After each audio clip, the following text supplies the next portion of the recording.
함께 사도신경으로 우리의 신앙을 하나님 앞에 고백하겠습니다. 나는 전능하신 아버지 하나님 천지의 창조주를 믿습니다. 나는 그의 유일하신 아들 우리 주 예수 그리스도를 믿습니다. 그는 성령으로 잉태되어 동정녀 마리아에게서 나시고 본디오 빌라도에게 고난을 받아 십자가에 못 박혀 죽으시고 장사된 지 사흘 만에 죽은 자 가운데서 다시 살아나셨으며 하늘에 오르시어 전능하신 아버지 하나님 우편에 앉아 계시다가 거기로부터 살아있는 자와 죽은 자를 심판하러 오십니다. 나는 성령을 믿으며 거룩한 공교회와 성도의 교제와 죄를 용서받는 것과 몸의 부활과 영생을 믿습니다. 아멘. 찬송가 383장 함께 찬양하시겠습니다.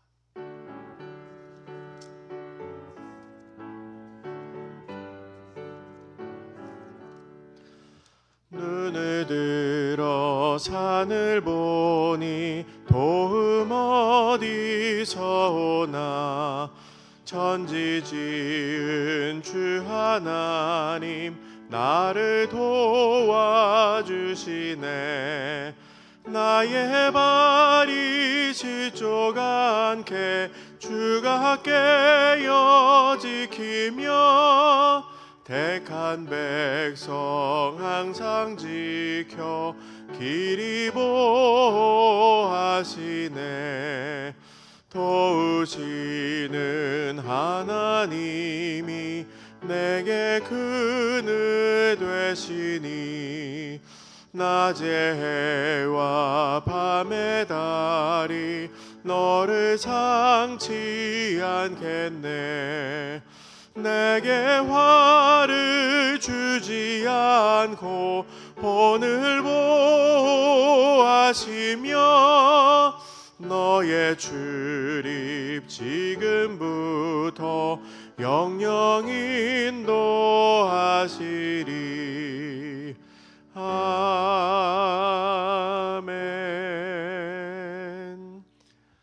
기도하겠습니다.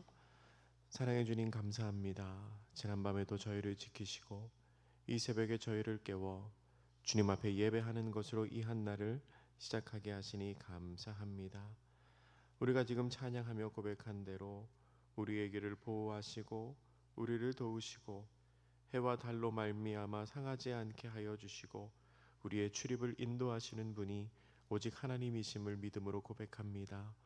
이 한날도 주님 앞에 의탁하며 오늘 하루의 삶 동안 주님과 동행하기를 소원하오니 주님 오늘도 우리와 함께하여 주시고 지혜로 능력으로 크신 손과 편팔로 우리 앞에 역사하여 주시옵소서.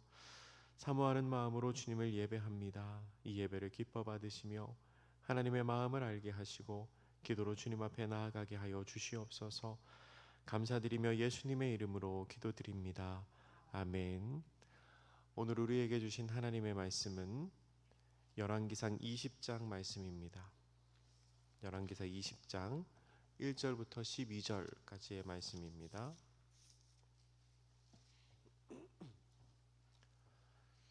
구약성경 551쪽에 있는 열왕기상 20장 1절부터 12절까지의 말씀을 한 절씩 교독하도록 하겠습니다. 제가 먼저 읽습니다. 아람의 벤하닷 왕이 그의 군대를 다 모으니 왕 32명이 그와 함께 있고 또 말과 병거들이 있더라. 이에 올라가서 사마리아를 에워싸고 그곳을 치며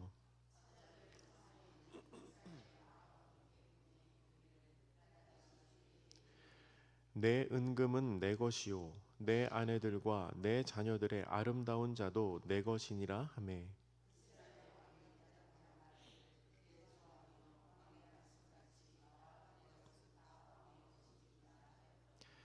사신들이 다시 와서 이르되 베나다시 이르노라. 내가 이미 내게 사람을 보내어 말하기를 너는 내 은금과 아내들과 자녀들을 내게 넘기라 하였거니와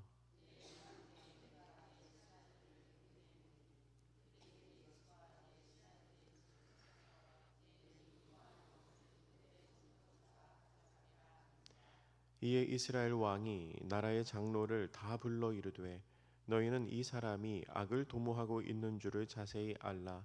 그가 내 아내들과 내 자녀들과 내 은금을 빼앗으려고 사람을 내게 보냈으나 내가 거절하지 못하였노라.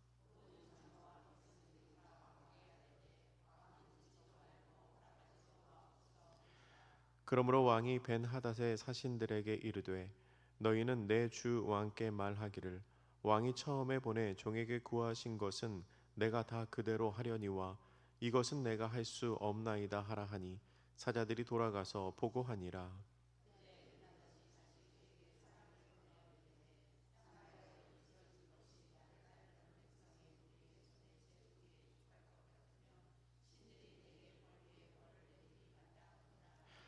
이스라엘 왕이 대답하여 이르되 갑옷 입는 자가 갑옷 벗는 자 같이 자랑하지 못할 것이니라 하라 하니라.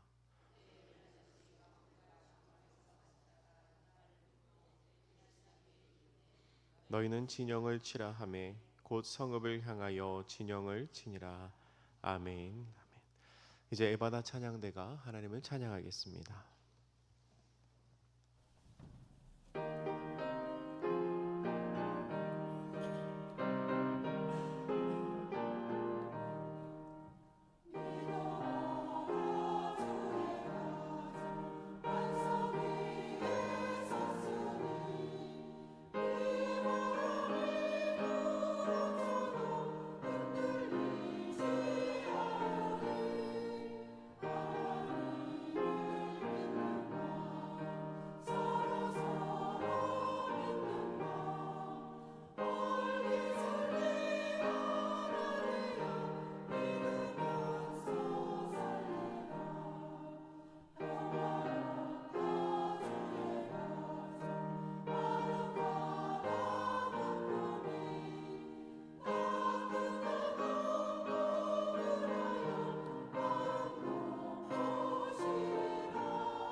아멘.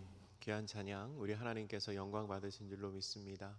가정의 달 5월에 우리 한영교회에 속한 모든 가정이 믿음이 충만하고 또한 은혜가 충만한 가정 되시기를 축복합니다. 제가 어제 그 점심을 먹으려고 식사하려고 차를 타고 여의도 쪽을 지나가다가 국회의사당 앞에를 지나갔습니다. 근데 국회 건물에 낯선 글씨가 써 있는 거를 봤습니다. 국회 건물에 글씨 써 있는 거 혹시 보셨어요? 저는 어제 처음 본 것 같은데 이런 글씨가 써 있더라고요. 모든 권력은 국민으로부터 나온다. 그 글씨가 국회 건물에 써 있어요. 그래서 저게 언제부터 써 있었지? 한번 찾아보니까 12.3 내란 1년 뒤인 작년 12월 달에 그 글씨를 새겨서 넣었더라고요. 그래서 저게 원래부터 있었나 그랬는데 최근에 생긴 글씨였습니다.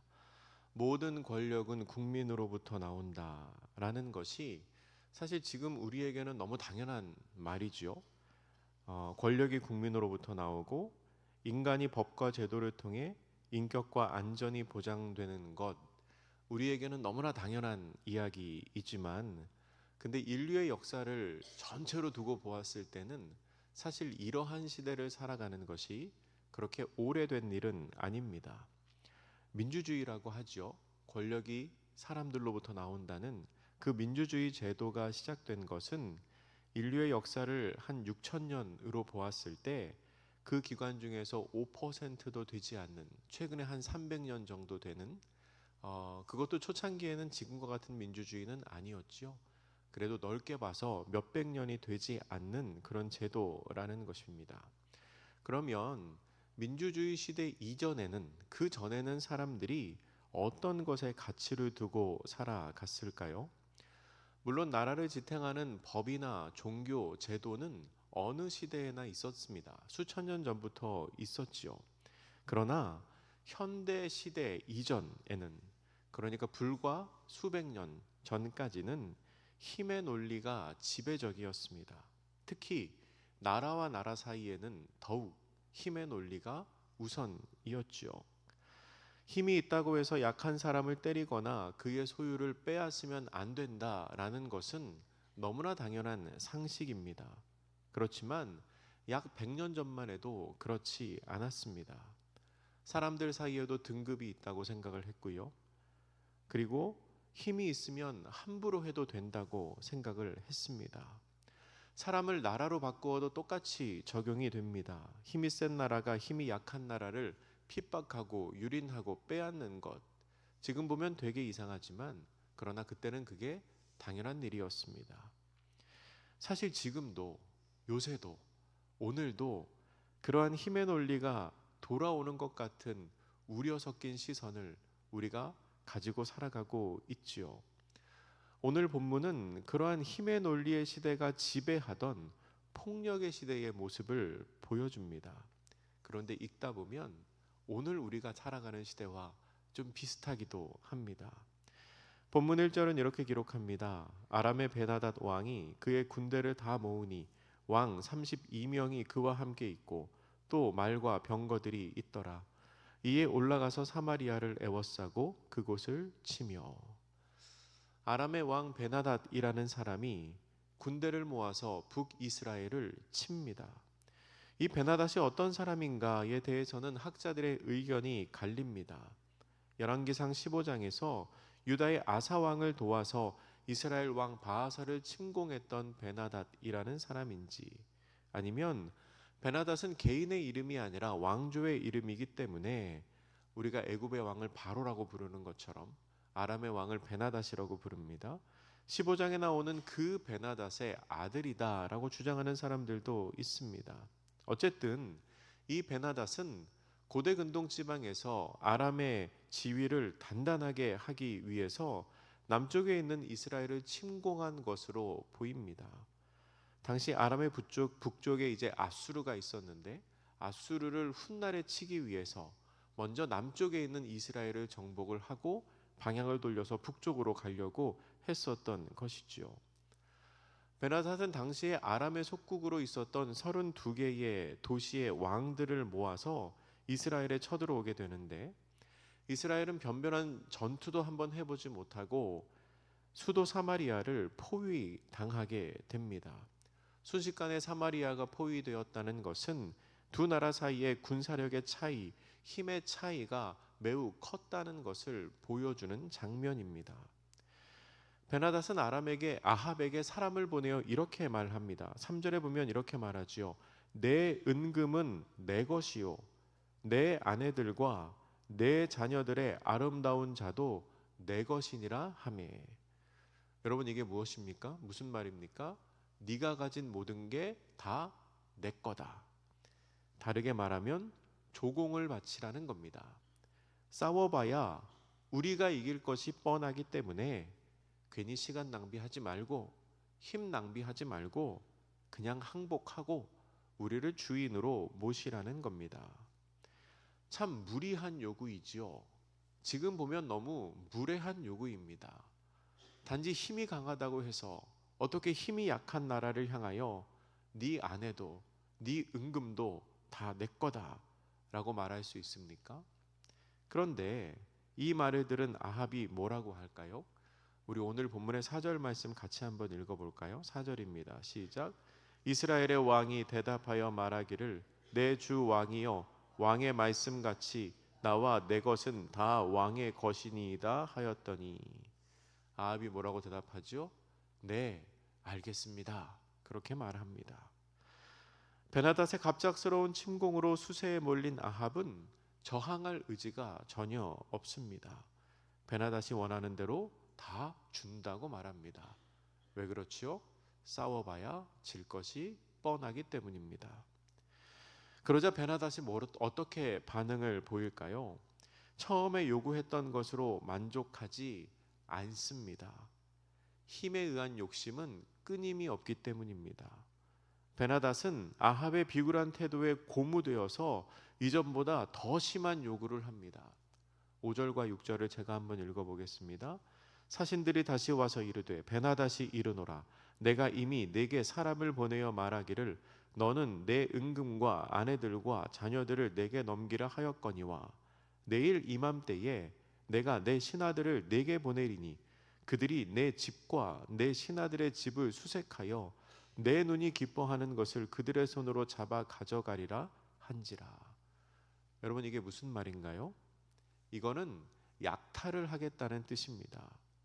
그러니까 주는 것을 받아가는 게 아니라 사람들을 마을에 풀어서 그들이 아무 집에나 들어가서 사람이든 물건이든 마음에 드는 것은 다 가져가게 하겠다는 겁니다. 네 재산을 나한테 달라고 해서 그렇게 하겠다고 했더니 아니, 주는 게 아니라 빼앗아 갈 거야. 우리 눈에 보이는 거 다 가져갈 거야 라고 말하는 겁니다. 조공을 받는 것과 약탈을 하는 것은 전혀 다른 이야기입니다. 게다가 이것은 왕이 혼자서 결정할 수가 없는 문제였습니다.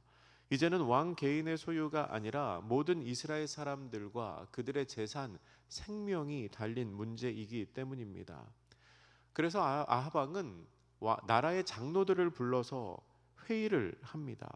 7절과 8절에서 상의를 하는데 모든 장로와 백성들은 아합에게 듣지도 말고 허락하지도 말라라고 말합니다. 말이 안 되는 요구이거니와 그러한 요구는 한 번 들어준다고 해서 한 번으로 끝나지 않을 것을 알았기 때문입니다. 그래서 아합이 거절을 합니다. 9절에서 이렇게 말하지요. 처음에 보내 종에게 구하신 것은 내가 다 그대로 하려니와 이것은 내가 할 수 없나이다. 조공은 할 수 있는데 약탈은 안 된다는 겁니다. 그러자 베나닷이 이렇게 반응합니다. 우리 10절 말씀도 같이 한번 읽어봅니다. 10절입니다.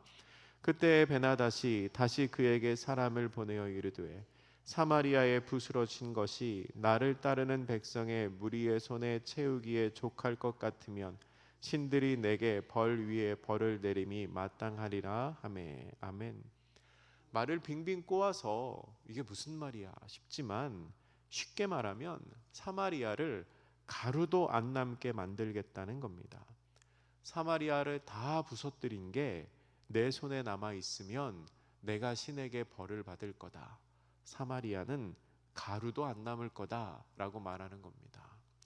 얼마나 잔인하고 얼마나 교만하고 얼마나 아나무인격인 이야기입니까? 폭력을 도구로 삼아서 부당한 이익을 취하는 게 당연하고 내 말을 듣지 않으면 부서뜨리고 깨뜨리는 게 당연하다는 겁니다. 폭력을 행사하는 사람이 나쁜 사람인데 네가 지금 내 말을 듣지 않으니 내 말을 듣지 않는 너는 참 나빠라고 오히려 화를 내며 말하고 있는 거지요. 전형적인 힘의 논리입니다. 수천 년 전 얘기인데요. 그런데 너무나 가슴 아프게도 요즘 국제뉴스에서 우리가 이런 이야기를 똑같이 듣고 있습니다. 베나닷의 선전포고를 들은 아합이 어떻게 반응할까요? 11절은 이렇게 기록합니다. 이스라엘 왕이 대답하여 이르되 갑옷 입는 자가 갑옷 벗는 자 같이 자랑하지 못할 것이라 하라 하니라. 이건 당시의 사람들이 쓰던 격언인데요. 우리 속담에 길고 짧은 건 대봐야 안다라는 것과 같은 의미입니다.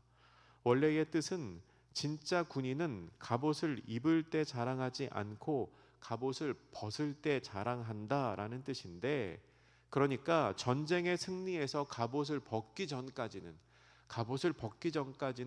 승패를 알 수 없다는 거지요. 한번 해보자는 겁니다.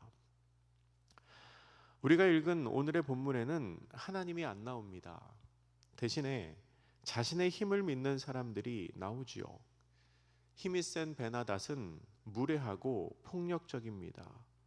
힘이 약한 아합은 비굴합니다.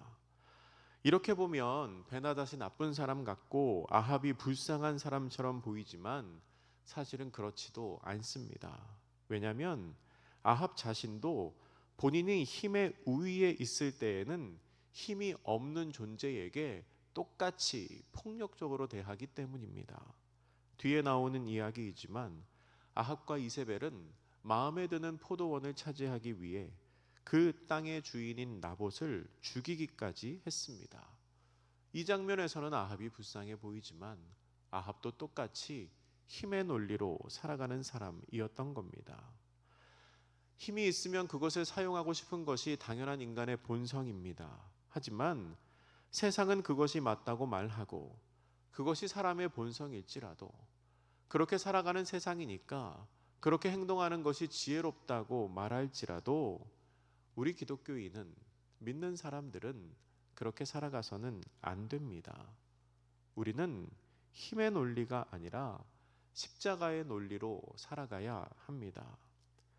십자가의 논리는 내 생각과 내 뜻대로 할 수 있음에도 불구하고, 힘이 있음에도 불구하고 더 높은 가치를 위해서 그 힘을 발휘하지 않는 것을 뜻합니다.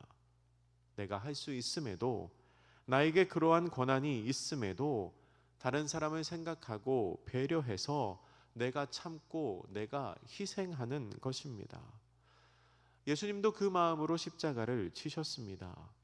사도 바울은 고린도 교회 성도들을 향하여 너희가 무엇이든지 다 할 수 있지만 너희의 행동이 믿음이 약한 사람들에게 시험이 된다면 그렇게 하지 말라고 권면했습니다. 그렇게 십자가의 논리는 내 선택의 기준이 나의 유익이 아니라 다른 사람과의 관계 혹은 다른 사람의 유익으로 정해지는 것입니다. 그래서 어떤 신학자는 이렇게 말했습니다.